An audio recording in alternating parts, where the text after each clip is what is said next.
Hello learners, तो हम आ गए हैं अपने इस लाइफ प्रोसेस चैप्टर के अगले पार्ट में, जिसमें हम लोग डील करेंगे ह्यूमन रेस्पिरेटरी सिस्टम के बारे में। जानते हैं कि क्या होता है ह्यूमन रेस्पिरेटरी सिस्टम। और मैंने आपको पहले भी बताया था कि जब भी हम किसी सिस्टम के साथ डील करते हैं तो हम उसको ऑर्गेनाइज्ड करने वाले या उसको बनाने वाले ऑर्गन या उसके पार्ट्स के बारे में डील जरूर करते हैं। तो चलिए देखते हैं कि इस सिस्टम को बनाने वाले ऑर्गन्स या पार्ट्स कौन कौन से हैं। स्टार्ट करते हैं। ये डायग्राम आप लोगों ने बच्चों देखा होगा, और ये डायग्राम आप लोगों ने कहां देखा होगा? अपनी एनसीईआरटी में, है ना? लेकिन इसमें कई चीजें और भी ऐड हैं। ये एक डायग्राम है जो आपको शो करेगा कि एक ह्यूमन रेस्पिरेटरी सिस्टम जो है वो कौन कौन से ऑर्गन्स या पार्ट से मिलकर बना होता है। जैसे कि मैं कहूं कि यहां पर हमें एक लैरिंक्स, ट्रैकिया, दो लंग्स आपको देखने को मिल रहे होंगे, एक एल्वियोलाई, उसके अंदर ब्रोंकियोल्स, ब्रोंकस, डायफ्राम। ये वो पार्ट्स हैं जो इस रेस्पिरेटरी सिस्टम को बनाते हैं। मन में सवाल ये आ रहा होगा कि क्या सर इतने ही पार्ट्स हैं जो इसको बनाते हैं? ऐसा नहीं है, बहुत सारे और भी पार्ट्स हैं लर्नर्स जो इस ऑर्गन सिस्टम को बनाते हैं। लेकिन here in this section we will only discussing about, or we only discuss about the major parts or the important part of this system। जैसे कि मैंने कुछ पार्ट्स को या ऑर्गन को यहां पे मार्क किया है, ठीक है? तो चलिए हम देखते हैं कि इन सभी का अपना क्या क्या फंक्शन होता है इस पूरे रेस्पिरेटरी या फिर ह्यूमन रेस्पिरेटरी सिस्टम के अंदर। सबसे पहले पार्ट की अगर मैं बात करूं तो जैसे कि मैंने कहा ना कि यहां जो स्टार्टिंग है वो कहां से है? ये जो नेजल कैविटी आपको दिख रही होगी, हम देखते हैं ना कि जो हमारी नोज है, ये भी अगर मैं कहूं तो एक तरह से इसके कुछ पार्ट्स ऐसे हैं जो इस रेस्पिरेटरी सिस्टम का एक पार्ट है। नॉस्ट्रिल्स भी उन्हीं में से, या नेजल कैविटी को मैं कहूं उन्हीं में से एक है। नेजल कैविटी क्या होती है और कैसे अपना रोल प्ले करती है? ह्यूमन बींग्स की अगर हम बात करें तो इन ह्यूमन बींग्स में air containing oxygen and enter the body through the nose. हम जब इनहेल करते हैं, या फिर हमने ब्रीदिंग की प्रोसेस को पढ़ा था अपने प्रीवियस लेक्चर के अंदर, तो हमने वहां देखा था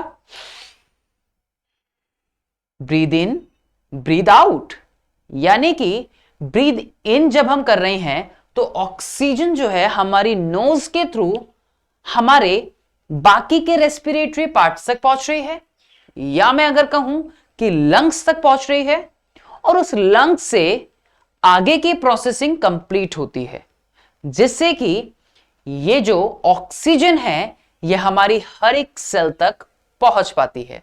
बात समझ आई ना?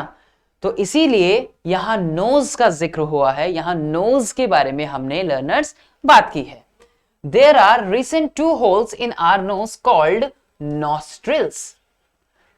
ये जो 2 होल्स आपको नजर आते हैं इन्हें हम नॉस्ट्रिल्स का नाम देते हैं। एंड डियर लर्नर्स, इन नॉस्ट्रिल्स के अंदर म्यूकस मेम्ब्रेन और कुछ हेयर्स जो हैं वो प्रेजेंट होते हैं।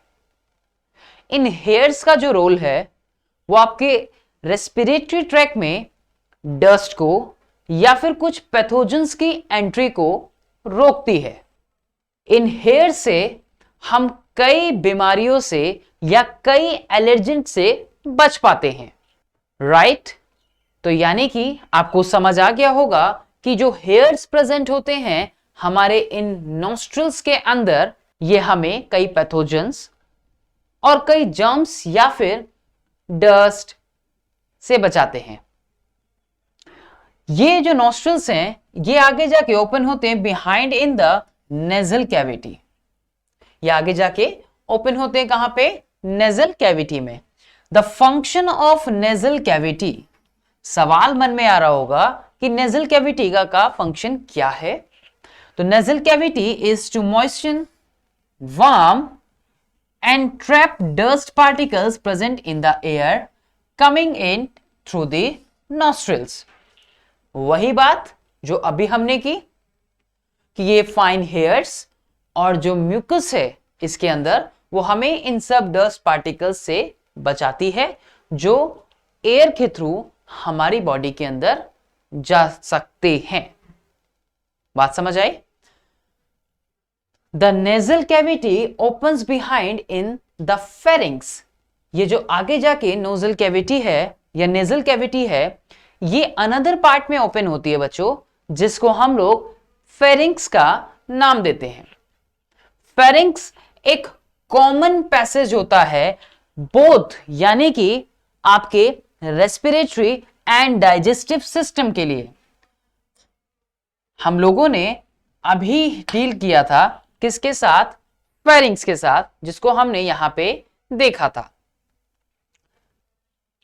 यही कहीं एक पार्ट होता है जिसको हम बोलते हैं pharynx.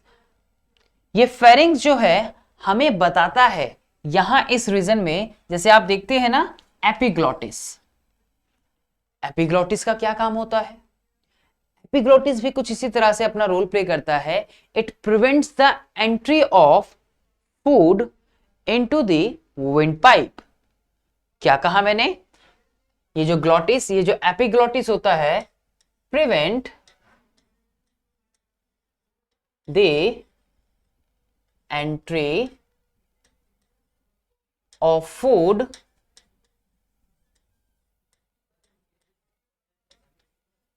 into the windpipe। Windpipe में फूड की एंट्री को रोकता है कौन?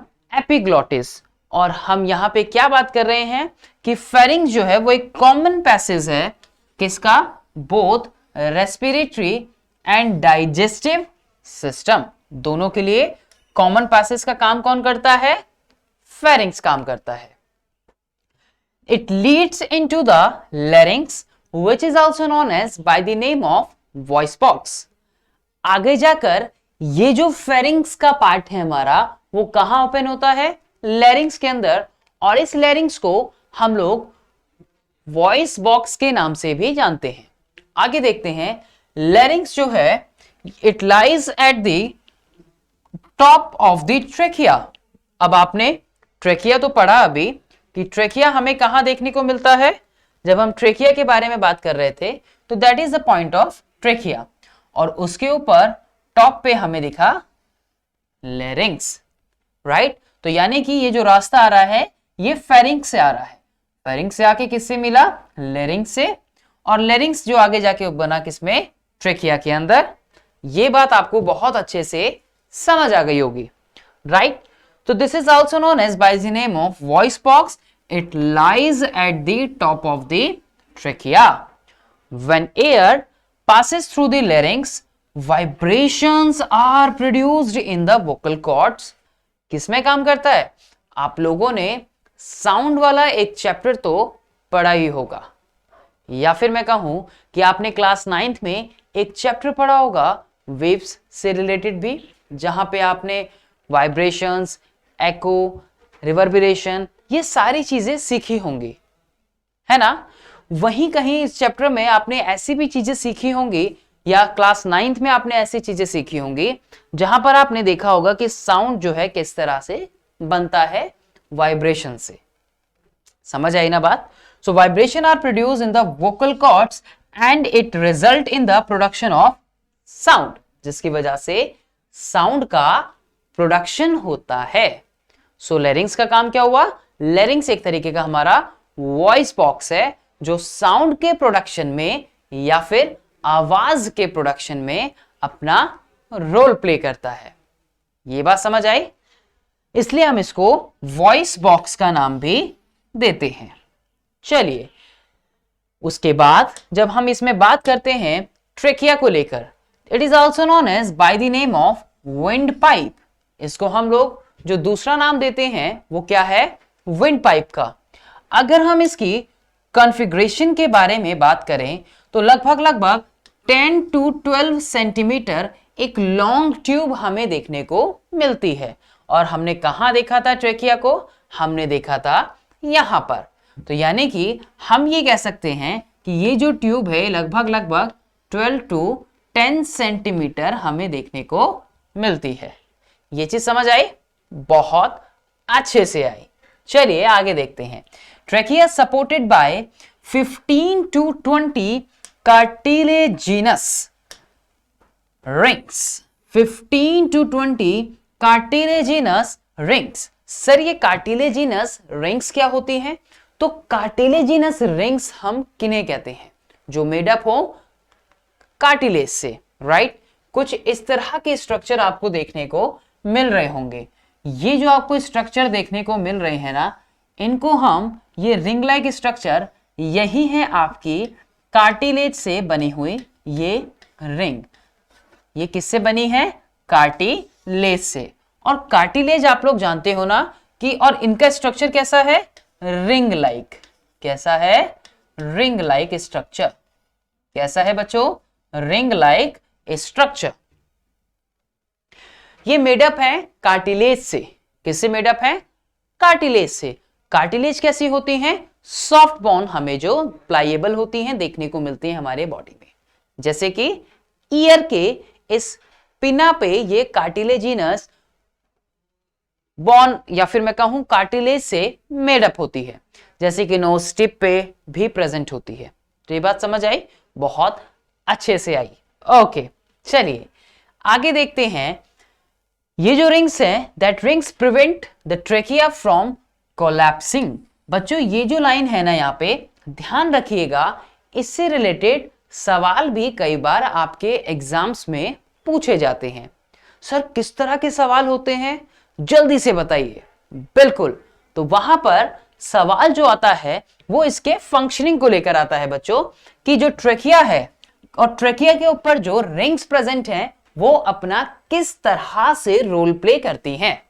सो the rings prevent the trachea from collapsing when no air is present in it. तो वो उसको किससे प्रिवेंट करती हैं? कोलैप्स होने से बचाती हैं। जब उसके अंदर एयर प्रेजेंट नहीं होती तो वो उसको कोलैप्सिंग से, टकराने से बचाती हैं। It rings, these are the rings prevent trachea from collapsing when no air is present in it and also provides flexibility and strength. इसके अलावा वो उसको flexibility और strength भी प्रोवाइड करती हैं। आई होप कि आपको ये चीज जो है वो अच्छे से समझ आई हो। और ये आप जब देखेंगे अपनी एनसीईआरटी में, जहां पे ह्यूमन रेस्पिरेटरी सिस्टम का डायग्राम भी बना हुआ है, उसी पेज पर बच्चों आपको दिखेगा इसका फंक्शन। ऊपर से कुछ नीचे 2, 4, 5, 7 लाइनों में आपको मिलेगा इस रिंग्स ऑफ कार्टिलेज का फंक्शन। तो वहां पे आपको उसको अंडरलाइन भी करना है जब आप अपनी एनसीईआरटी की रीडिंग कर रहे होंगे। आई होप कि आपको ये चीज बहुत अच्छे से समझ आई हो। बच्चों जब हम इसमें आगे चलते हैं तो ये जो रिंग्स ऑफ कार्टिलेज के ऊपर जो ट्रेकिया होती है, इसके ऊपर ये जो इसके नीचे ये ट्रेकिया डिवाइड होती है 2 स्मॉलर ट्यूब्स के अंदर, जिनको हम ब्रोंकाई का नाम देते हैं। सर ये ब्रोंकाई क्या होती हैं? ये ब्रोंकाई जो है ये आगे जाके मैं कहूं, जब ट्रेकिया लंग्स के अंदर ओपन होता है ना, तो वहां जाके वो एक स्ट्रक्चर बनाती है जिसको हम ब्रोंकाई का नाम देते हैं। अच्छा सर, इसका मतलब, सर आपका कहने का मतलब ये है कि ये जो ब्रोंकाई वाला पार्ट है ये तो लंग्स के अंदर हुआ। करेक्ट। तो ये वाला जो पार्ट है आपका जिसको हम ब्रोंकाई बोल रहे हैं, ये होगा लंग्स के इनसाइड। यानी कि सर अभी तक जो हम ऊपर के पार्ट्स के बारे में बात कर रहे थे, क्या वो लंग्स के अंदर नहीं थे? करेक्ट लर्नर्स, बिल्कुल भी नहीं। यानी कि इससे पहले जो हमने पार्ट्स के बारे में बात की या ऑर्गन के बारे में बात की, वो लंग्स से बाहर थे, और अब जो हम लोग बात करेंगे वो लंग्स के अंदर होंगे। करेक्ट सर, ये बात हमारी बहुत अच्छे से समझ आ गई। करेक्ट। चलिए, जो लंग्स है, ईच ब्रोंकस यानी कि यही जो पार्ट जो है वो फर्दर डिवाइड होता है स्मॉलर ट्यूब्स में, जिसको हम नाम देते हैं ब्रोंकियोल्स का। यानी कि यही पार्ट्स आगे जाकर छोटी छोटी ट्यूब्स बनाते हैं और इन छोटी छोटी ट्यूब्स के अंदर से बच्चों इस एयर का पासेज होता है। ये एयर जो है वो पास होती है आगे सेल्स तक पहुंचने के लिए या आगे ब्लड में मिलने के लिए। करेक्ट। चलिए आगे देखते हैं। At the end of each bronchioles there is a present a cluster of tiny and thin walled sac is called alveoli। Sir, ये alveoli क्या होता है और कहां पर सिचुएटेड होता है? ये alveoli जो होता है ना बच्चों, ये एक बलून लाइक स्ट्रक्चर होता है और जब ये ट्यूब्स आगे जाके ओपन होती है ना, ये thin walled sac like structure. बच्चों एक चीज और, जब सैक वर्ड आता है तो समझ जाइएगा कि सैक का मतलब होता है किसी चीज की कवरिंग। तो यानी कि जब भी हम एनाटॉमी की बात करते हैं, एनाटॉमी मतलब जब भी हम एनाटॉमी के बारे में बात करते हैं तो एनाटॉमी का मतलब होता है जब हम इंटरनल स्ट्रक्चर की स्टडी कर रहे हैं। ठीक है जी, जब हम इंटरनल स्ट्रक्चर को देख पा रहे हैं, जब हम उनका डाइसेक्शन करके उनको देख पा रहे हैं। आप इंटरनल ऑर्गन्स को कब देख सकते हो? जब आप उनका डाइसेक्शन करो, जब आप उनको कट करो, है ना, साधारण भाषा में चीर फाड़ करें। बिल्कुल सही, तभी हम उनकी स्टडी कर सकते हैं। करेक्ट। तो ये भी लंग्स जो है ये अंदर हम देखते हैं, लंग्स के अंदर एल्वियोलाई को, और इस एल्वियोलाई का एक बहुत इंपॉर्टेंट फंक्शन होता है जिसको अभी हम आगे समझेंगे। ये जो एल्वियोलाई होती हैं ये कैसी संरचना होती है? ये एक बलून लाइक स्ट्रक्चर होता है और हर एक एल्वियोलस में ये सराउंडेड होते हैं by a network of a fine blood capillaries. ये एल्वियोलाई का काम क्या होता है इसको मैं आपको एक डायग्राम के थ्रू समझाता हूं। चलिए देखते हैं क्या है वो डायग्राम। देखिए, ये तो हमने यहां पे बात की थी ना बच्चों, यहां पर हमने जो बात की थी डिफरेंट टाइप के हमारे ऑर्गन्स, जैसे कि एपिग्लोटिस था या फेरिंग्स था, लैरिंग्स था, रिंग्स ऑफ कार्टिलेज थे, ट्रेकिया था, और वो आगे जाके अंदर ब्रोंकियोल्स में या ब्रोंकाई में ओपन हो गए। और उस ब्रोंकाई के अंदर बच्चों होती हैं क्या? यहाँ पे एल्वियोलाई। ये जो आपको एक बलून लाइक स्ट्रक्चर देखने को मिल रहा है ना बच्चों, कैसा स्ट्रक्चर है? सर बलून की तरह। बिल्कुल, ये एक आपको बलून की तरह स्ट्रक्चर देखने को मिल रहा है। सर, ये बलून लाइक स्ट्रक्चर क्या करता है? ये बलून लाइक स्ट्रक्चर यानी कि जिसको हम नाम दे रहे हैं बच्चों, किसका? एल्वियोलाई का। किसका नाम दे रहे हैं? एल्वियोलाई का। ये जो एल्वियोलाई है ये आपका primary site of exchange of gases का काम करता है। किसका काम सर? मैंने कहा कि ये जो बलून लाइक स्ट्रक्चर है ये आपका primary site of exchange of gases. ठीक है, किसका काम करता है? Primary site of exchange of gases, यानी कि जो गैसियस एक्सचेंज होता है, यानी कि ऑक्सीजन का जाके ब्लड में मिलना और कार्बन डाइऑक्साइड का वहां से बाहर निकलना। हम हर क्षण, हम हर पल, हर घड़ी क्या कर रहे हैं? देखिए, यानी कि हम ऑक्सीजन को इनहेल कर रहे हैं और कार्बन डाइऑक्साइड को बाहर कर रहे हैं। यानी कि ये जो गैसेस हैं ये हमारे ब्लड में होंगी, हमारी सेल्स में होंगी, तो वहां जब तक ये पहुंचती हैं लंग्स से, तो लंग्स के किस पार्ट से पहुंचती हैं? इन एल्वियोलाई की हेल्प से। इसलिए हमने इसको क्या कहा? हमने इसको नाम दिया primary site of exchange of gases का। बच्चों, आपकी जो एनसीईआरटी है वहीं पर इस बात को लिख लेना। ठीक है, जहां पर एल्वियोलाई को बाहर निकालकर एक डायग्राम आपके एनसीईआरटी में दिखाया गया होगा। जहां पर आप लोग स्टडी करते हैं ह्यूमन रेस्पिरेटरी सिस्टम के बारे में, तो वहीं एक छोटी सी लाइन को ऐड कर लेना। तो यानी कि सर अब हमें समझ आ गया कि एल्वियोलाई का क्या फंक्शन होता है, इस बलून लाइक स्ट्रक्चर का ये काम होता है। सर लेकिन ये करते किसकी मदद से हैं? करेक्ट। तो आपके दिमाग में अब एक सवाल आया था ना कि ये किस तरह से काम करते हैं? ये करते हैं with the help of these blood vessels. ये आपको यहाँ पे ब्लड वेसल्स भी तो देखने को मिल रहे होंगे, जिनको हम बोलते हैं ब्लड कैपिलरीज। क्या नाम देते हैं हम इनको? Blood capillaries. मैंने इन शॉर्ट लिखा है यहाँ पे कैप। क्या बोलते हैं बच्चों? Blood capillaries. तो इन ब्लड कैपिलरीज की मदद से ये आगे जाके गैसेज जो है वो ब्लड में मिला देती हैं और जो वेस्ट गैस होती है उसको बॉडी से बाहर ले आती है। Now you get my point. आपको ये चीज जो है अब बहुत अच्छे से समझ आ गई होगी। यानी कि हमने इस पूरे जो भी इंपॉर्टेंट पार्ट थे उनको यहां पे डिस्कस किया। अब देखते हैं बच्चों आगे क्या होता है। जैसे कि लंग्स, तो हमने अभी बात की थी कि लंग्स किसमें प्रेजेंट होते हैं।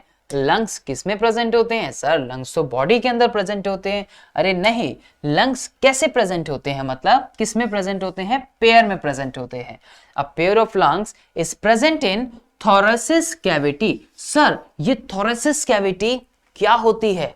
थोरेसिस कैविटी का क्या मतलब होता है ये माइंड में आ रहा होगा। तो ध्यान से देखिए, थोरेसिस कैविटी को हम बोलते हैं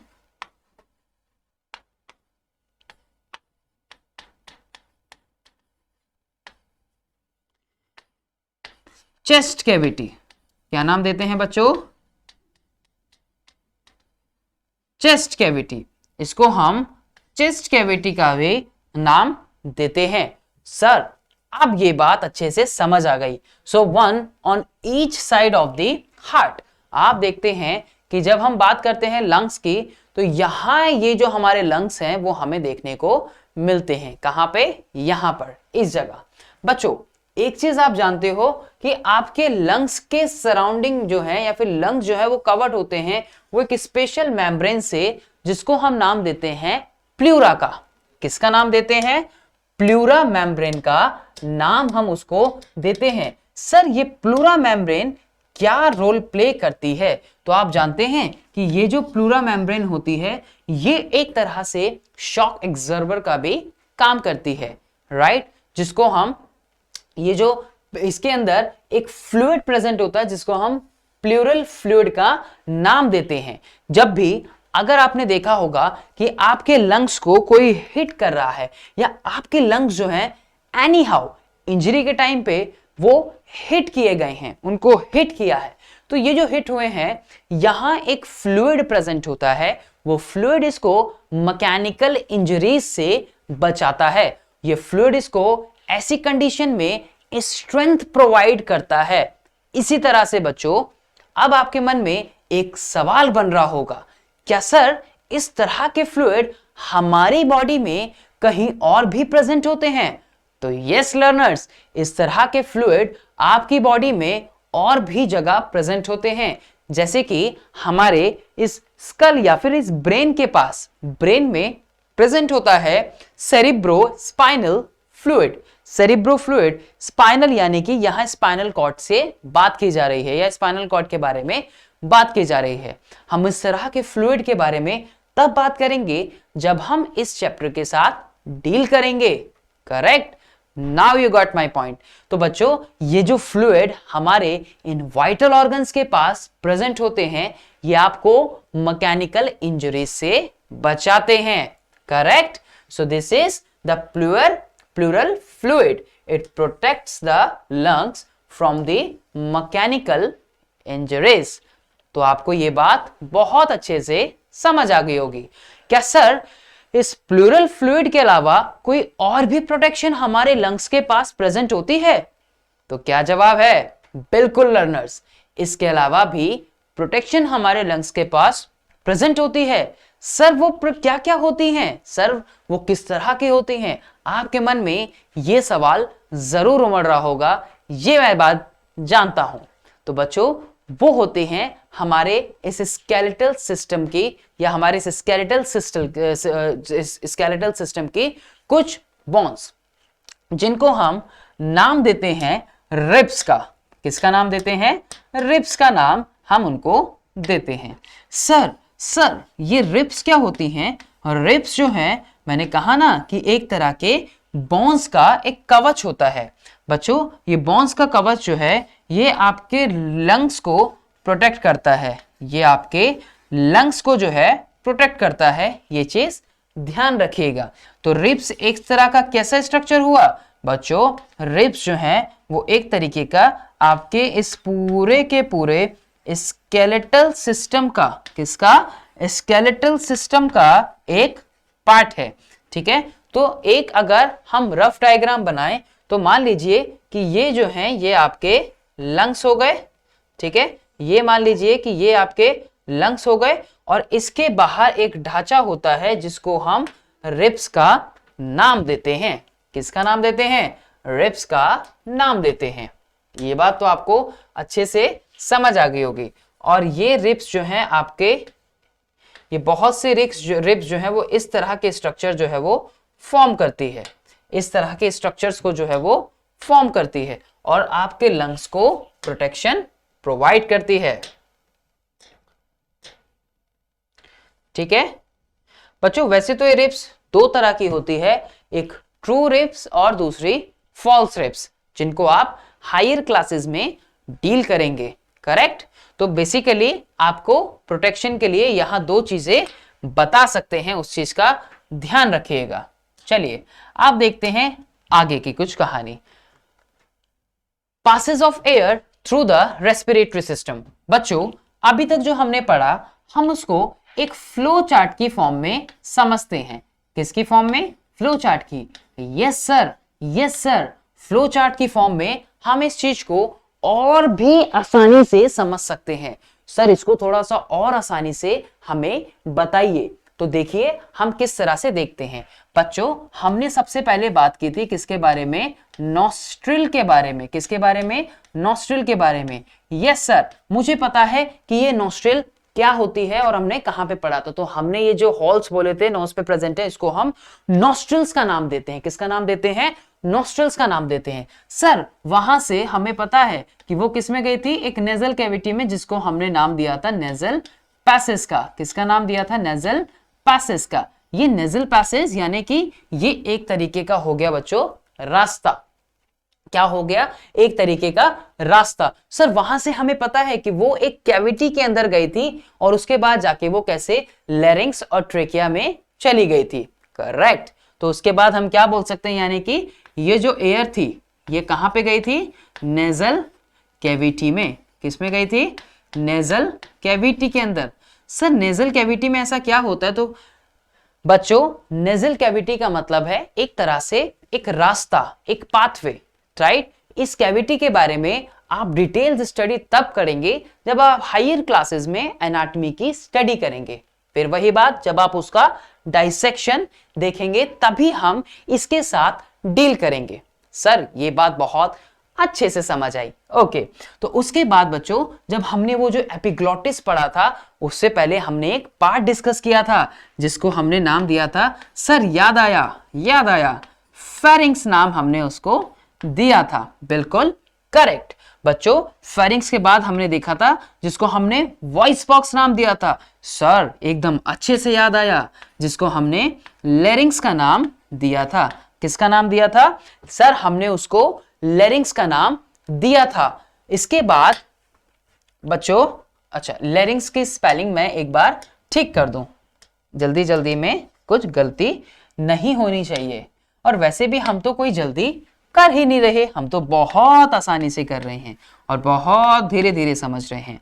बच्चों, ये देखिए, ये एक 1 2 3 4 5, यहां तक हमने 5 पार्ट्स को देखा है। उसके बाद मैं यहां पे बनाऊंगा। बच्चों, लैरिंग्स के बाद हमने क्या देखा था? बच्चों, यहां के बाद आगे है, यानी कि यहां पे।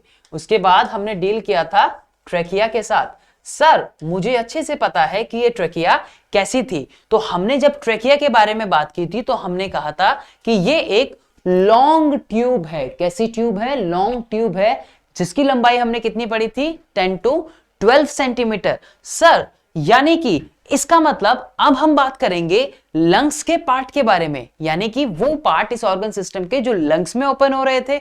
बिल्कुल करेक्ट, क्योंकि हमने बोला था ना कि यहां तक जो पार्ट थे वो लंग्स से बाहर थे, उसके बाद जो है वो लंग्स के अंदर है, जैसे कि ब्रोंकाई।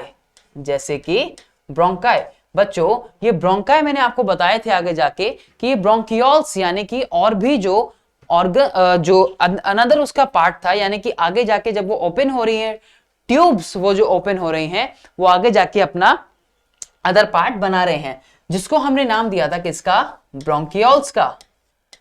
क्या बोलते हैं हम इसको? ब्रोंकियोल्स। और बच्चों ये ब्रोंकियोल जो थी वो आगे जाके किसमें? एल्वियोलाई में, या एल्वियोलाई एक बलून लाइक स्ट्रक्चर की फॉर्म ले रही थी। और बच्चों ये एल्वियोलाई जो होता है आगे जाके किसके साथ कनेक्टेड था? सर ये तो कनेक्टेड थी ब्लड कैपिलरीज के साथ। मुझे बहुत अच्छे से याद है। बिल्कुल करेक्ट। तो बच्चों देखो कितने आसानी से आप लोगों ने इस चीज को एक फ्लो चार्ट की फॉर्म के अंदर समझ लिया। किसकी फॉर्म में? एक फ्लो चार्ट की फॉर्म के अंदर समझ लिया।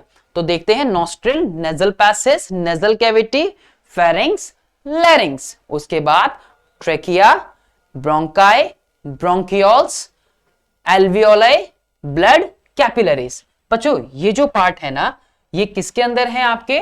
ये वाले जो पार्ट हैं बच्चों, ये किसके अंदर आते हैं? ये आते हैं आपके लंग्स के अंदर। किसके अंदर आते हैं? लंग्स के अंदर। करेक्ट। सर इसके बाद क्या होता है?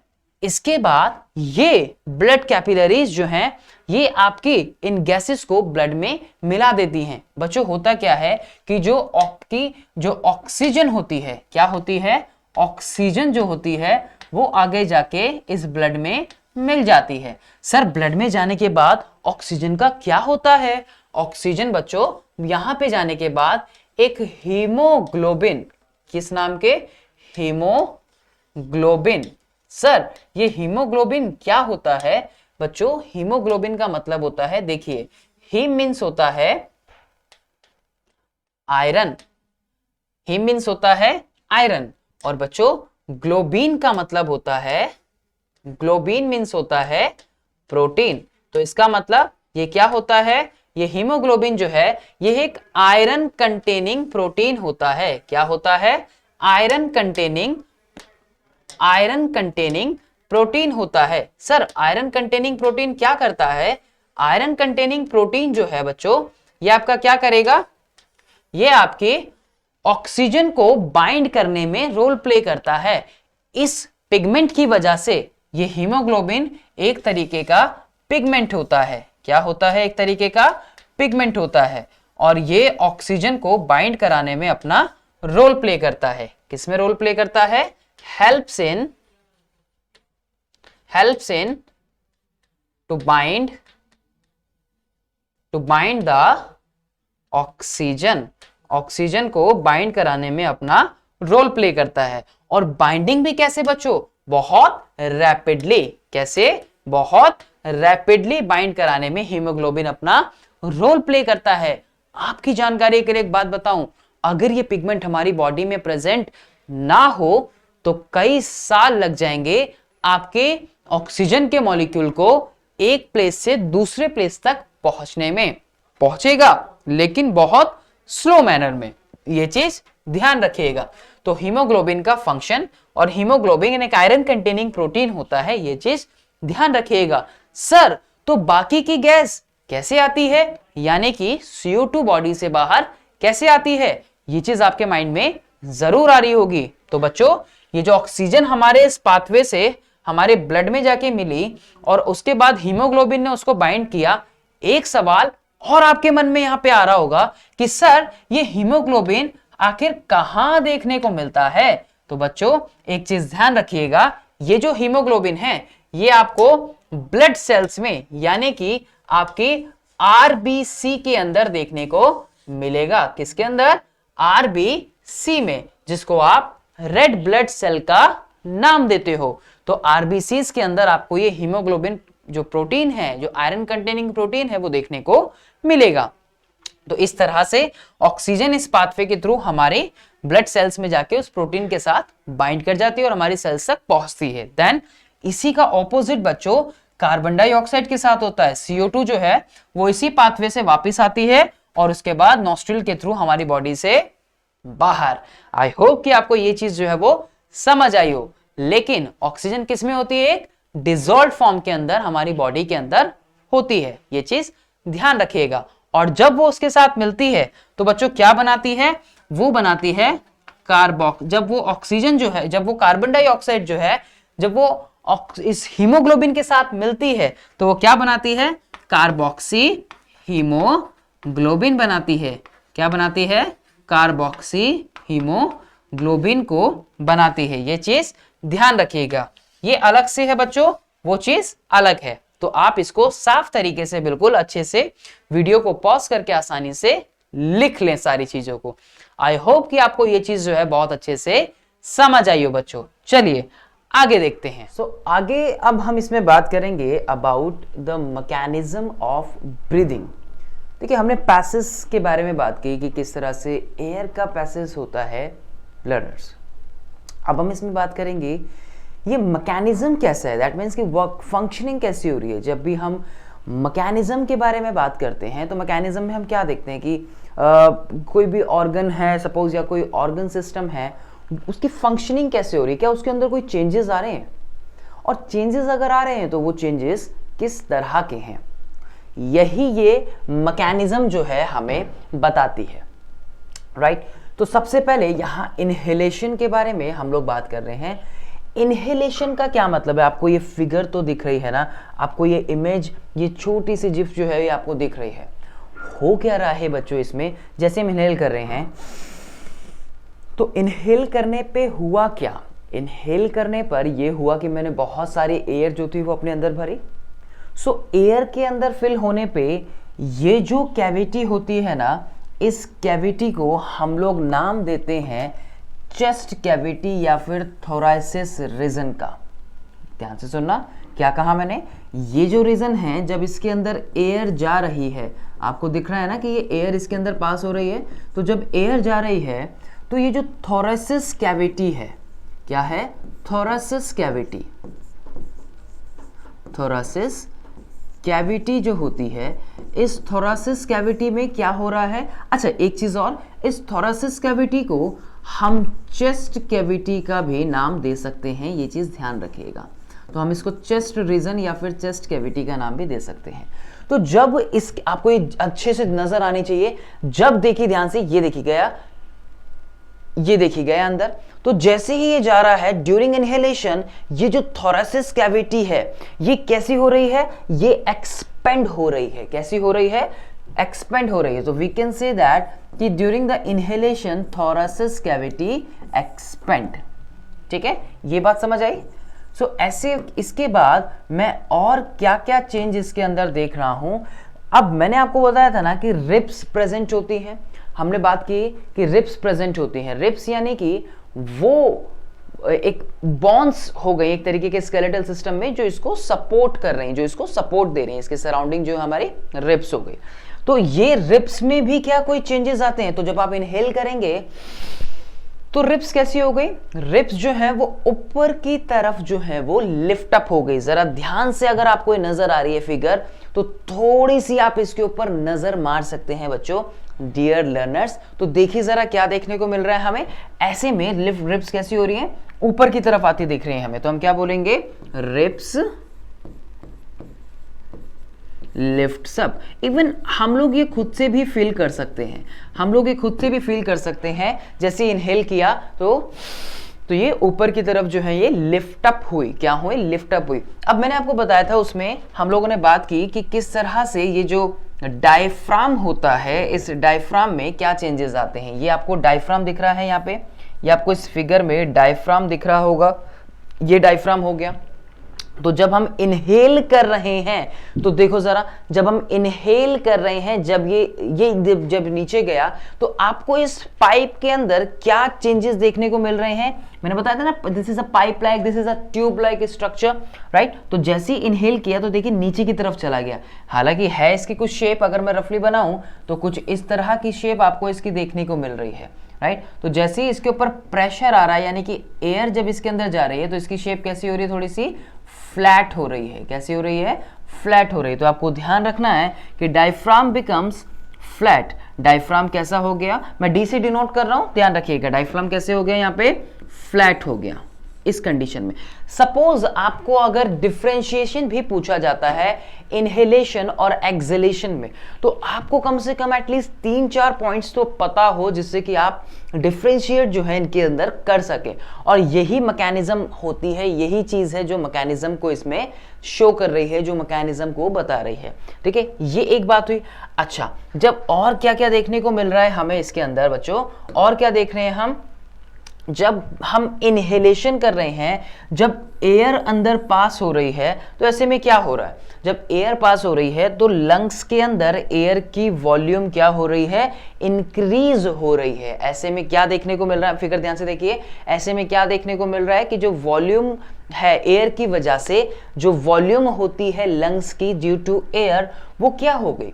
वो वॉल्यूम जो है वो इंक्रीज कर गई ड्यू टू एयर, राइट। तो मैं क्या कह सकता हूं यहां पे कि वॉल्यूम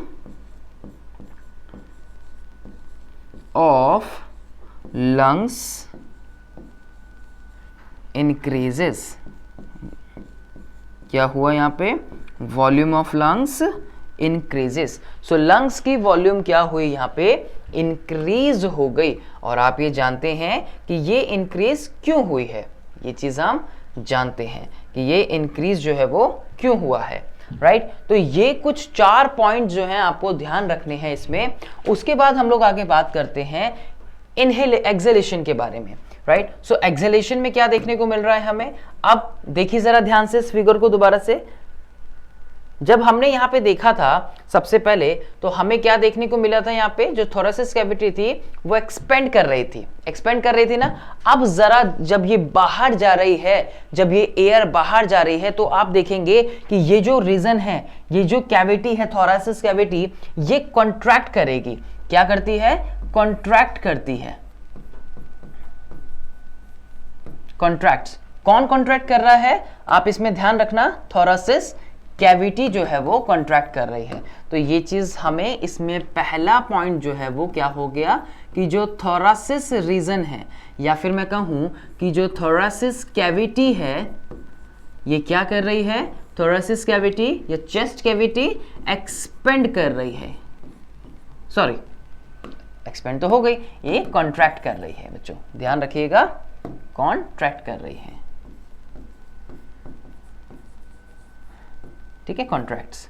अच्छा, उसके अलावा हमने इसमें क्या देखा था? जैसे कि हम यहां देख रहे थे कि जो रिब्स थी वो लिफ्ट अप कर रही हैं। अब जब ये नीचे की तरफ जा रहा है तो ऐसे में आपको क्या देखने को, जब ये ऊपर की तरफ आ रहा है, यानी कि जब एक्सहेल हम करते हैं, एक्सहेलेशन जब हम करते हैं, तो क्या हो रहा है? तो रिब्स डाउनवर्ड हो गई, डायफ्राम की शेप भी अलग हो गई, राइट। तो यहां रिब्स लिफ्ट अप हो रही थी, और यहां जो रिब्स हैं ये कैसी हो गई आपकी? रिब्स ऊपर उठी। जब आपने इनहेल किया, छोड़ा, डाउनवर्ड, तो ribs move downward, ribs move downward. ठीक है, रिब्स जो है वो आपके डाउनवर्ड डायरेक्शन के अंदर चली गई। ठीक है जी, अगला पॉइंट देखते हैं। हमने और क्या देखा यहाँ पे? हमने जो डिफरेंस देखा, डायफ्राम की शेप में क्या फर्क आया? डायफ्राम जो है यहाँ पे, डायफ्राम की शेप में मैं डी से डिनोट कर रहा हूं अगेन। तो डायफ्राम आप देख सकते हैं यहाँ पे, ये जो रीजन है ये हमारा डायफ्राम हो गया। क्या चेंजेस हमें इसमें देखने को मिल रहे हैं? जब हम इनहेलेशन कर रहे हैं तो क्या हो रहा है इस ट्यूब पे? देखिए जरा ध्यान से देखिए, इनहेलेशन किया तो नीचे फ्लैट हो गई, ऊपर की एक्सहेलेशन तो शेप में चेंज आ रहा है। जब चेंज कैसा आ रहा है? ये एक हमें आर्क शेप देखने को मिलता है। कैसा? आर्क शेप, या फिर एक डोम शेप भी हम इसको बोल सकते हैं।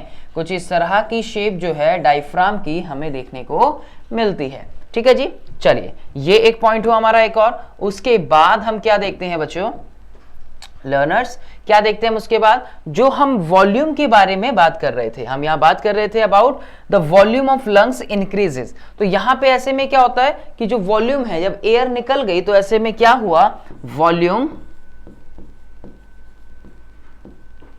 Of lungs decreases. क्या हुआ, डिक्रीज हो गई। तो volume of lungs decreases, arrow मैं नीचे कर रहा हूं, इसका मतलब कम हो गई, ठीक है। So volume of lungs decreases. आप ध्यान से इस फिगर को देखिएगा, आपको चेंजेस जो है वो देखने को मिलेंगे। क्यों डिक्रीज हो रही है, क्योंकि एयर जो है यहां से क्या कर रही है, एयर क्या कर रही है, यहां से एग्जिट कर रही है। तो जब एयर एग्जिट कर रही है तो ऐसे में क्या हो रहा है, एयर के एग्जिट करने पे उसकी जो वॉल्यूम है उसमें चेंज आ रहे हैं। ये कुछ मैकेनिज्म है बच्चों, ध्यान रखना। इसमें आपसे डिफरेंशिएशन भी पूछा जा सकता है, तो उस चीज के लिए भी आप रेडी रहें। इसलिए मैंने यहाँ पे इस तरह से डिफरेंशिएट किया है इसको, जिससे कि आप उसको पॉइंट वाइज जो है वो नोट डाउन कर सके। चलिए यहाँ उसके बाद हम बात करते हैं कुछ वॉल्यूम्स की, जो वॉल्यूम्स हमें देखने को मिलती हैं। ये वॉल्यूम्स कौन सी होती हैं, tidal volume, inspiratory reserve volume, expiratory reserve volume, not so important for your exam point of view, लेकिन आपके नॉलेज पॉइंट ऑफ व्यू से जरूरी है, ठीक है। थोड़ी सी देखते हैं जरा इसको। tidal volume जो होती है टीवी, इन शॉर्ट जिसको हम क्या बोलते हैं कि वॉल्यूम ऑफ एयर इंस्पायर्ड और expired during the normal respiration. जब आप एक नॉर्मल रेस्पिरेशन कर रहे हो ना, बैठे बैठे, ऐसा नहीं कि आप रनिंग, जो एक नॉर्मल आपका ब्रीदिंग चल रहा है, जो एक नॉर्मल रेस्पिरेशन चल रहा है, कुछ इस तरह से। So it approximately 500 ml, कितना होता है ये approximately 500 ml होता है। A healthy man can inspire or expire approximately 6000 to 8000 ml of air per minute। लगभग इतनी एयर एक हेल्दी ह्यूमन जो है, एक हेल्दी मैन जो है वो इतनी इंस्पायर और एक्सपायर जो है वो कर सकता है। ये चीज ध्यान रखिएगा, राइट। उसके बाद आता है inspiratory reserve volume, IRV। IRV क्या होता है, अब आपको नाम से ही पता लग रहा होगा ना, नाम से क्या पता लग रहा है, इंस्पायरेटरी, यानी कि जब आप इनहेलेशन कर रहे हो, जब आप इनहेलेशन कर रहे हो तो the additional volume of air a person can inspire by a forcible inspiration. Forcible मतलब जब आप ज्यादा तेज है, तो ये जो हमने फोर्सिबल किया, एक तो नॉर्मल चल रहा है, नॉर्मल कैसे चल रहा है, जो आप नॉर्मल कर रहे हैं tidal वॉल्यूम में जो हम पढ़, लेकिन एक फोर्सिबल कर रहे हो, अगर आप एक फोर्सिबल इंस्पिरेशन जो है, तो ये एक वॉल्यूम जो होती है एयर की कितनी अंदर जा रही है, ये जो एक वैल्यू है एयर की वो कितनी अंदर जा रही है, तो ये एवरेज कितनी है हमारी 2500 ml टू 3000 ml, ध्यान रखिएगा, ठीक है। उसके बाद एक्सपिरेटरी रिजर्व वॉल्यूम, अगेन जो हम एक फोर्सिबल, जितना हम फोर्सेबल उसको छोड़ रहे हैं, तो ये भी एक एडिशनल वॉल्यूम है हमारी एयर की। तो एक नॉर्मल एक पर्सन जो है can expire by forcible expiration, average जो इसकी वैल्यू आती है वो है 1000 ml टू 1100 ml। तो ये जो वर्ड है दोनों में वो फोर्सिबल है, आप कितनी ज्यादा छोड़ रहे हो फोर्स के साथ और कितनी ज्यादा इनटेक कर रहे हो फोर्स के साथ, ठीक है, ये दोनों चीजें। और वो एक नॉर्मल जो हम ब्रीदिंग रेट जो चल रहा है, इंस्पिरेशन और एक्सपिरेशन, वो उसको डिनोट कर रहा है, ठीक है। इंपॉर्टेंट क्या है जो आपके एनसीईआरटी में मेंशन्ड है, जो कई बार सवाल 1 नंबर का पूछ लिया जाता है बच्चों, वो कौन सा है, तो वो है ये वाला जी, यानी कि जिसमें हम बात करते हैं किसकी, रेजिड्यूअल वॉल्यूम के बारे में। This is a bit important, ठीक है, जिसमें सवाल 1-2 नंबर का कई बार पूछ लिया जाता है। और ये आप देखेंगे ना, तो ये आपके एनसीईआरटी में मेंशन भी है वर्ड, जब आप रेस्पिरेटरी सिस्टम पढ़ते हो तो वही एनसीईआरटी में जहां आप रेस्पिरेटरी सिस्टम का डायग्राम पढ़ते हो, राइट, आपने डायग्राम देखा, उसी पेज पे लास्ट में आपको राइट हैंड साइड में एक वर्ड ये लिखा हुआ मिलेगा, रेजिड्यूअल वॉल्यूम, ध्यान रखिएगा। तो ये ऐसी वॉल्यूम होती है एयर की, जब आपने एक नॉर्मल इंस्पिरेशन और एक्सपिरेशन कर दिया,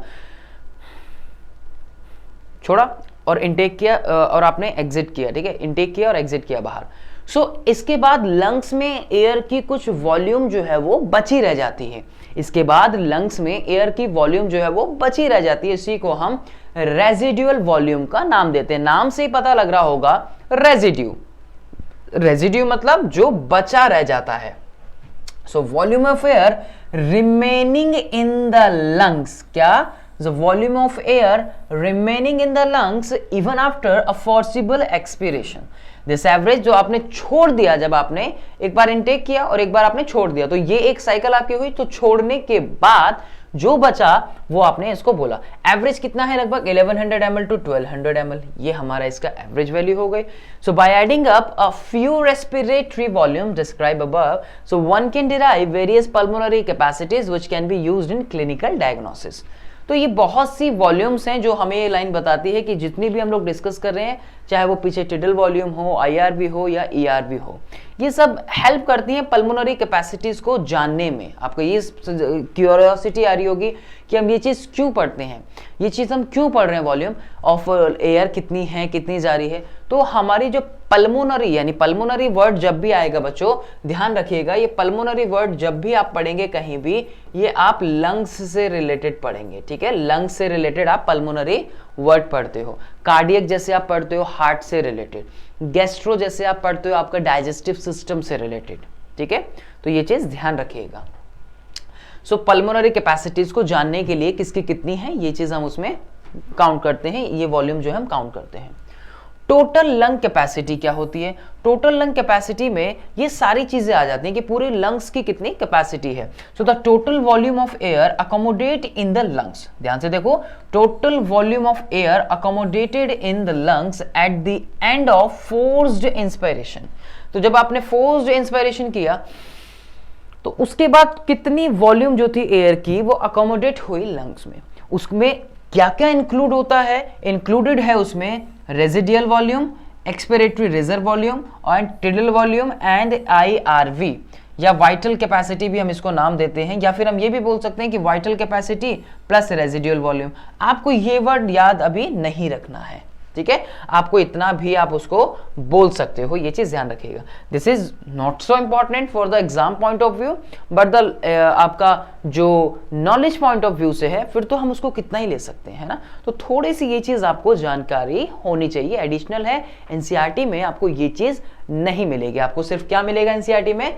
रेजिडियल वॉल्यूम के बारे में वहां पर मेंशन किया गया है एनसीईआरटी में। ये चीज समझ आई ना बच्चों? बहुत अच्छे से आई होगी। तो आपको ये सिर्फ रेजिडुअल वॉल्यूम पे मेन फोकस जो है वो रखना है बच्चों। इसके बाद हम देखते हैं बच्चों ये कुछ डिसऑर्डर्स हैं, जो बीमारियां आपकी इससे रिलेटेड हो सकती हैं, आपके रेस्पिरेटरी सिस्टम से रिलेटेड कुछ बीमारियां जो होती है, मैंने सोचा कि क्यों ना उनके बारे में भी थोड़ा सा जिक्र किया जाए। तो जैसे कि सबसे पहले आप देख रहे हैं यहाँ पे अस्थमा। अस्थमा एक डिफिकल्टी है ब्रीदिंग के अंदर, लोगों को सांस लेने में कठिनाई होती है, जिसको हम अस्थमा का नाम दे रहे हैं। Asthma causing wheezing due to the inflammation of bronchi and bronchioles. बच्चों क्या होता है यहाँ पे? वीजिंग होने लगती है, लोग बहुत, आप देखेंगे कि अस्थमा में लोगों को थोड़ी थोड़ी देर में खांसी आना, बहुत कफ आना, बहुत ज्यादा ये भी देखा जाता है। उसके अलावा सांस लेते लेते या कई बार इवन बोलते बोलते भी उनका सांस फूलना, ये चीज देखी जाती है, और ठीक से आवाज का ना निकलना, ये अस्थमा में अक्सर देखा जाता है। तो that is a difficulty in breathing causing wheezing due to the inflammation of bronchi and bronchioles. हमने पढ़े थे ना अभी पीछे, ब्रोंकाई और ब्रोंकियोल्स वो एक स्ट्रक्चर थे, जो आपकी जो ट्रेकिया ट्यूब थी वो आगे जाके ओपन होती है, और ट्रेकिया ट्यूब में क्या हो रहा है? ट्रेकिया ट्यूब में जो आगे जाके जो उसके ब्रोंकाई और ब्रोंकियोल्स पार्ट हैं, जो आगे नेक्स्ट टू एल्वियोलाई के साथ कनेक्टेड है, और एल्वियोलाई जो आगे वो ब्लड वेसल्स के साथ जो है वो कनेक्टेड है, यानी कि ब्लड कैपिलरीज के साथ जो है वो कनेक्टेड है। उसके अंदर अगर इन्फ्लामेशन आ गई, अगर स्वेलिंग आ गई, इन शॉर्ट ये समझिए, तो क्या होगा? वो ठीक से उसको पास करने नहीं देगा, वो ठीक से पासिंग उसमें नहीं हो पाएगी। यही चीज होती है किसमें? अस्थमा के अंदर, ध्यान रखिएगा। थोड़ी सी नॉलेज आपके लिए। फिर एक और होता है एम्फाइसेमा। एम्फाइसेमा, हाँ एक चीज और बता दूं मैं, ये भी आपके डिसऑर्डर जो है वो एनसीईआरटी में मेंशन नहीं है, तो कहीं आप उन चीजों को ढूंढो तो मैं पहले ही बता दूं आपको कि ये चीजें आपकी एनसीईआरटी में बच्चों मेंशन नहीं है। ये सिर्फ हम एडिशनल इंफॉर्मेशन के लिए बात कर रहे हैं। राइट। चलिए, तो एम्फाइसीमा एक और डिसऑर्डर है बच्चों। इसमें क्या होता है, होता क्या है ये जानना जरूरी है। थोड़े से सिम्टम्स और उसका कॉज क्या है ये अगर थोड़ा सा आपको पता लग जाए तो आप अपनी डेली लाइफ में या अपने आसपास लोग जो अगर आप उन किसी में देखते हैं तो आप उनके लिए आग्रह कर सकते हैं, उनको सचेत कर सकते हैं, पहले से इन्फॉर्म कर सकते हैं। आप जान सकते हैं इन चीज़ों को अगर आपके पास कुछ डिसऑर्डर्स की एडिशनल या आपके पास इंफॉर्मेशन है आपके बैग में, आपके बैग इन द सेंस कि जो आपका नॉलेज का बैग है, जो बकेट है आपकी पूरी, उसको अच्छी अच्छी चीज़ों से फिल है अगर तो वो। चलिए, तो एम्फाइसीमा भी एक क्रॉनिक डिसऑर्डर होता है। क्रॉनिक डिसऑर्डर मतलब जो एक लॉन्ग टाइम पीरियड के लिए चलता है, जो एक लंबा चलता है, ठीक है, या लंबे टाइम पीरियड से हो रहा हो। तो इन विच एल्वियोलर वॉल्स आर डैमेज। देखो क्या हो रहा है, जो एल्वियोलर वॉल्स हैं बच्चों, एल्वियोलर वॉल्स कौन सी होंगी, आपने जो एल्वियोले पढ़ा, आपने जो बलून लाइक स्ट्रक्चर पढ़ा, तो उसकी जो वॉल्स होंगी वहां क्या हो रही हैं, वो डैमेज हो रही हैं। डैमेज हो रही हैं क्यों हो रही है,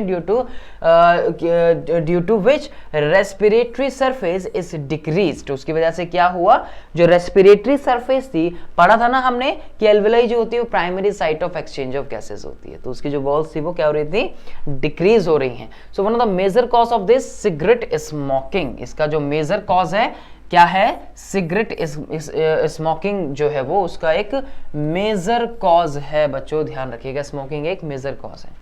तो ये चीज़ ज़्यादातर देखी जाती है जो क्रॉनिक स्मोकर्स हो, बहुत लंबे टाइम से जो स्मोकर होते हैं उनके अंदर ये कंडीशन देखी जाती है। ठीक है जी, चलिए ओके। तो बच्चों अब कुछ सवाल जिनके देने हैं हमें जवाब, चलिए तो देखते हैं। What is the role of cartilaginous rings on the trachea.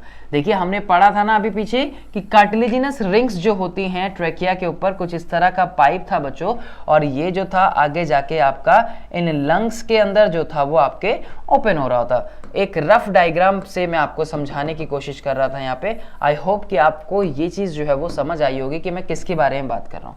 तो ये सपोज आपकी वो ट्रैकिया हो गया, वो पाइप हो गया, और इसके ऊपर आपने देखा था कि वो रिंग लाइक स्ट्रक्चर जो है वो आपके प्रेजेंट थे। मैंने क्या बताया था कि ये एयर को कोलैप्स होने से बचाती है। एयर कोलैप्सिंग होती है ना, अगर ये नहीं होंगे तो ये एयर कोलैप्सिंग नहीं होने देती। ध्यान रखिएगा, एयर कोलैप्सिंग नहीं होने देती। तो इसका रोल हो गया जो अभी हमने पीछे बात की थी। नेक्स्ट बच्चों, how is oxygen and carbon dioxide transported in human beings. कुछ सवाल जो मैंने कहा था कि वो पीछे आ रहे हैं, हम उनको आगे डिस्कस करेंगे। बच्चों ऑक्सीजन आपने देखा ना कि कैसे ये दोनों ही जो है ब्लड के अंदर ट्रांसपोर्ट होती हैं। बेसिकली कहाँ होती हैं, ब्लड में होती है ना। Oxygen carbon dioxide transported in human beings. और आप जानते हो कि ब्लड में ऑक्सीजन की अगर मैं बात करूं तो ब्लड के अंदर इसको क्या मिलता है, इसको मिलती है आरबीसी, और आरबीसी के अंदर भी इसको क्या मिलता है, हीमोग्लोबिन की बात की थी हमने, एचबी, और ये उसके साथ जाके ट्रांसपोर्ट करती है, बाइंड होती है। और मैंने आपको पीछे बताया भी था कि जो कार्बन डाइऑक्साइड होती है बच्चों, ये भी किस में होती है, ये भी ब्लड में होती है ना, ये भी ब्लड में होती है। और ये एक कैसे हो जाती है, ये ट्रांसपोर्टेड होती है किसमें, एक डिसॉल्व्ड फॉर्म में होती है। आप लोगों ने बच्चों इसका पीछे पाथवे भी पढ़ा था अभी, जब एयर पास होती है, देखा था ना, वो पाथवे भी आपने देखा, राइट। तो ये चीज आपको इसमें पता होनी चाहिए कि ऑक्सीजन, ये ऑक्सीजन के लिए हो गया, ठीक है, ये ऑक्सीजन के लिए हो गया, और ये आपका कार्बन डाइऑक्साइड के लिए हो गया, ठीक है। तो ये चीज आपको ध्यान रखनी है। Next, how are the lungs designed in human beings to maximize the area for exchange of gases? lungs को किस तरह से डिजाइन किया गया है, एक मल्टी सेलुलर ऑर्गेनिज्म के अंदर मैं बात कर सकता हूं इसमें कि लंग्स कैसे डिजाइन हुए हैं। स्पेशली ह्यूमन बीइंग के बारे में यहाँ पे बात की गई है, जिससे कि मैक्सिमाइज कर सके area for the exchange of gases. बच्चों हमने कुछ पार्ट पढ़े थे जब आपने वो सिस्टम के बारे में बात की थी, जब हमने उस सिस्टम के बारे में बात की थी तो आपने उस सिस्टम के अंदर क्या पढ़ा था। हमने देखा था कि आप यहाँ देखते हैं कि बहुत सारे ट्यूब जो हैं वो बलून लाइक स्ट्रक्चर जो हैं वो ओपन होते हैं। तो यानी कि आप समझ ही गए होंगे कि मैं क्या बात करना चाह रहा हूँ। यहाँ पे इनको किस तरह से डिज़ाइन किया जाता है, इनको डिज़ाइन किया जाता है जैसे कि इनके अंदर ब्रोंकाई प्रेजेंट होते हैं, जैसे कि इनके अंदर ब्रोंकियोल्स प्रेजेंट होते हैं, या फिर मैं बोल सकता हूँ कि इसमें एल्वियोलाई प्रेजेंट होते हैं, है ना। तो ये और छोटी छोटी ट्यूब्स होती है इनके अंदर, ये छोटे छोटे बलून लाइक स्ट्रक्चर होते हैं जो कि अपना जो कि एक्सचेंज में गैसेस एक्सचेंज में अपना रोल प्ले करते हैं। उसके अलावा कितनी ज्यादा अमाउंट में जितनी नीड है उसको वो मैक्सिमम अमाउंट तक लेके जा सकें गैसेस को, जितनी भी नीड है एक ह्यूमन को। जब ह्यूमन की बात हो रही है तो उसी की बात करते हैं। तो how are the lungs design, तो लंग्स को इस तरह से डिजाइन किया है, यहाँ वेरियस पार्ट्स होते हैं, वेरियस ऑर्गन हैं इस ऑर्गन सिस्टम में जो अपना रोल प्ले करते हैं। इस लंग्स के अंदर, इस ऑर्गन में बहुत सारे इसके कंपोनेंट्स हैं जो इसको बनाने में अपना रोल प्ले करते हैं। आप ट्रेकिया बोल सकते हैं, आप ब्रोंकाई बोल सकते हैं, आप ब्रोंकियोल्स बोल सकते हैं, आप एल्वियोलाई बोल सकते हैं, ठीक है। तो उनको डिजाइन किया जाता है ह्यूमन बीइंग के अंदर एक्सचेंज ऑफ गैसेस। तो एक स्पेशलाइज्ड ऑर्गन है, कैसे डिजाइन किया गया है कि भाई ये कैसा ऑर्गन है, ये एक स्पेशलाइज्ड ऑर्गन जो है वो बनाया गया है। और इस स्पेशलाइज्ड ऑर्गन में बहुत सारी चीज़ें हैं, जैसे कि ब्रोंकाई हो गए या ब्रोंकियोल्स हो गए या फिर आपके एल्वियोलाई हो गई, जो स्पेशली लंग्स के अंदर है। ये चीज़ समझ आई ना। तो आप इस तरह से एक्सप्लेन करके इसको लिख सकते हैं, ध्यान रखिएगा। और वहाँ उस कॉन्सेप्ट को पढ़िएगा जो हमने पीछे बात की, वहाँ से आपको और हेल्प मिलेगी इसके अंदर। चलिए आगे देखते हैं। तो बच्चों ये थे कुछ हमारे इस रेस्पिरेटरी सिस्टम से रिलेटेड इस कॉन्सेप्ट में। आई होप कि आपको ये चीज़ जो है अच्छे से समझ आई हो। तो चलिए अब मैं मिलता हूँ आपसे अपने नेक्स्ट वीडियो में, जिसमें हम लोग आगे के कॉन्सेप्ट्स के बारे में बात करेंगे। Thank you.